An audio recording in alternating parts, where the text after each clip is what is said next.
ताज्या बातम्यांसाठी ABP माझाला subscribe करा आणि बेल आयकॉन प्रेस करा।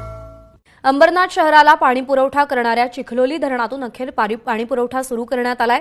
मनसेच्या पाठपुराव्यानंतर एक दिवस आधीच हा पाणीपुरवठा सुरू झालाय।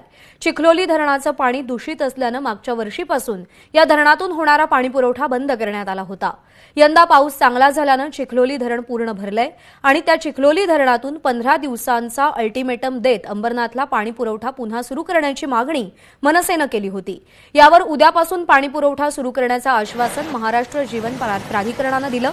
मात्र प्रत्यक्षात आजपासून पाणीपुरवठा सुरू झाल्यामुळे मनसेनं चिखलोली धरणावर जाऊन महाराष्ट्र जीवन प्राधिकरणाच्या अधिकाऱ्यांचा सत्कार करत त्यांच्या कामाचं कौतुक केलंय।